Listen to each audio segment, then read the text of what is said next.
Season 4 of The Last Kingdom starts with raiders from Scotland attacking Lord Aelfric at Bebbanburg, in which he faces a heavy defeat and loses much of his force. Lord Aelfric is Uhtred's usurping uncle who stole Bebbanburg from him and has been Uhtred's sworn enemy since Season 1.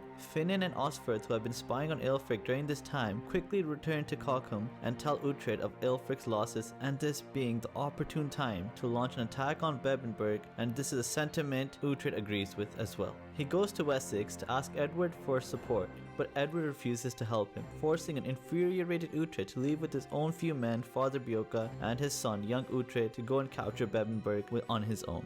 Haston tells Eardwulf, the commander of Aethelred's army, that Canute is leaving East Anglia and is going to Ireland, making this the perfect opportunity for Aethelred to extend his power and add East Anglia to his kingdom. Aethelred agrees to start his conquest of East Anglia and decides to send monks to Bebbanburg to retrieve the heart of St. Oswald to maximize his chances for success. Lady Elswith warns King Edward that Aethelred's goal is to regain Mercia's independence and break free from Wessex, but of course Lord Aethelham tells Edward to ignore her, which he does, as he has become his primary advisor now. Aelfric is desperate to raise funds to hire more men for his army and agrees to sell Oswald's heart to the monks. Shortly after this, Aelfric's son, Witger, returns to Bebbanburg, and Aelfric is overjoyed as he was presumed to have drowned, and his son has also brought many battle-hardened men with him as well. Later on, Uhtred sneaks into Bebbanburg under the cover of darkness, but is forced to expose himself as Aelfric is about to kill young Uhtred. Uhtred tells the people of Bebbanburg to acknowledge him as the rightful ruler of Bebbanburg, but they refuse his offer and declare their loyalty to the true lord of Bebbanburg, Witger. After hearing of this acknowledgement, he kills his father, Aelfric, on the spot, and a battle breaks out between Uhtred's men and Witger's. In the ensuing battle,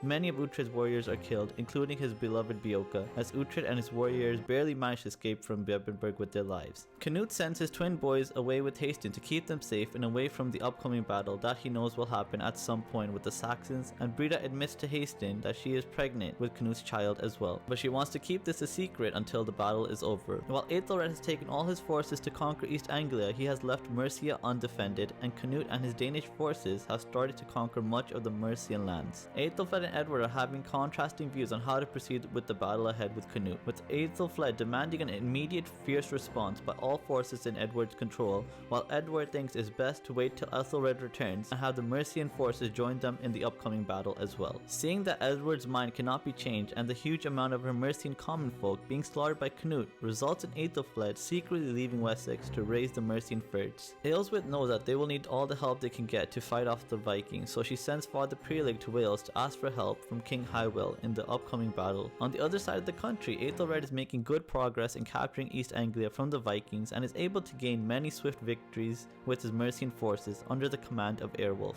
Uhtred eventually joins Aethelflaed in Aylesbury, where he finally overcomes most of his depression over the death of Beocha, due in large part to the magical touch of Aethelflaed and her many hidden talents, I am sure. Eardwulf gets the news of Mercian lands having been captured by the Danes, and he realizes he must tell Aethelred the bad news. Aethelred is infuriated when he hears the news and blames Eardwulf for it completely, and promises a horrible and painful death for him once he has removed the Vikings from his land. The Mercian Fyrds and the Welsh have a brutal and fierce battle against the Danes at Tettenhall. Things are going bad for the Saxon forces, and even Aethelred's army arriving later on in the battle is still not enough to overcome the Danes. As things are starting to look grim for the Saxon armies, Edward appears with the Wessex forces and is able to win the battle for them. Uhtred has a one-on-one battle with Canute in which Brida overhears Canute admitting to killing Ragnar, causing her to kill Canute in anger. She then gets captured by the Welsh and is being taken as their prisoner. She asks Uhtred to kill her and save her from the torture of being a slave, but he is unable to do so, and she once again feels betrayed by Uhtred. After the Battle of Tettenhall, Aethelred is gravely ill from his injuries he sustained during the battle, and Eardwulf sees this as the perfect opportunity to be free from the clutches of Aethelred. The death of Aethelred would cause a lot of concerns about the succession of the crown of Mercia, so Aethelflaed and Uhtred decide to travel to Aylesbury to address the Ealdormen about who should be Aethelred's successor.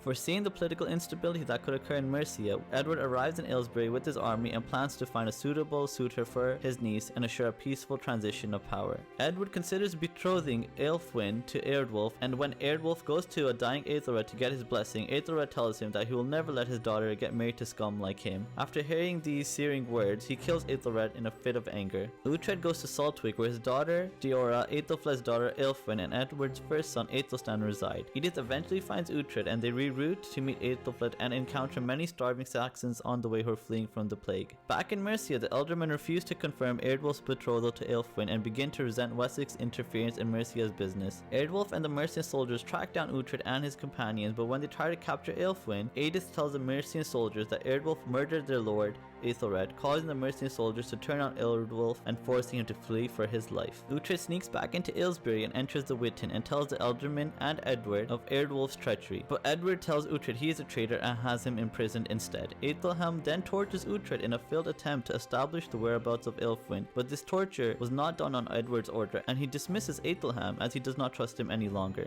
Back in Wales, Breda is held captive and is heavily tormented and abused by her tormentors, until Viking warlord Sigtryggr raids the Welsh settlement and frees Breda. Edward decides to appoint Uhtred as the lord and protector of Mercia until the unrest in Mercia settles down and a young Ealdorman can come of age to be betrothed to Aelfwine. The Witten eventually does approve of Uhtred's placement as lord and protector of Mercia, and he accepts the appointment, and with his first act relinquishes the throne to Aethelflaed instead, and everyone is furious at this. So Aethelflaed takes a vow of chastity, and we all know how hard that must be for her. Breda raids many Welsh villages, and when King Hywel arrives with his army, they are decimated by Sigtryggr and his Vikings. Eardwulf is taken prisoner by Breda after the battle, and to save his own life, Eardwulf tells them that Edward has left Winchester undefended and that this would be an ideal time to attack Winchester, and this is a sentiment Sigtryggr agrees with as well. The Danes take control of Winchester and hold Ealhswith, Aethelham, Aelfled, and Edward's children as prisoners. Sigtryggr protects Stura from being assaulted by Eardwulf and has him executed for his treachery and just being an overall crappy person. Edward attacks Winchester and sends his forces to charge straight on against the wall, but the walls of Wessex cannot be breached. After 30 days of being under siege, there has been no change in circumstances, and Uhtred tries to convince Edward to negotiate with Sigtryggr instead. Sigtryggr comes to the wall ramparts and says to Edward he can have one of his sons in exchange for a retreat of his armies. Edward is unable to choose between his two sons, so Uhtred offers himself in exchange for both children, and Sigtryggr agrees to this trade. Breda wants to torture Uhtred as soon as she sees him, but Sigtryggr does not allow this and instead starts discussing a strategy for a truce with Uhtred. Aethelflaed arrives at Winchester with her Mercian army, and Edward decides to use smoke to conceal another attack on Winchester, and with their combined forces they eventually do breach the walls. Uhtred eventually manages to stop the battle, and Edward and Aethelflaed agree to give Sigtryggr the city of Aetherwyck in exchange for Wessex. Ayleswith is poisoned by Aethelham after she stupidly tells him that there is a plant in the courtyard, and when it is dissolved in water it is tasteless and very poisonous. Edward assigns his firstborn son Aethelstan into Uhtred's care, and it is safe to say that Aethelstan will be an important character in future seasons of The Last Kingdom.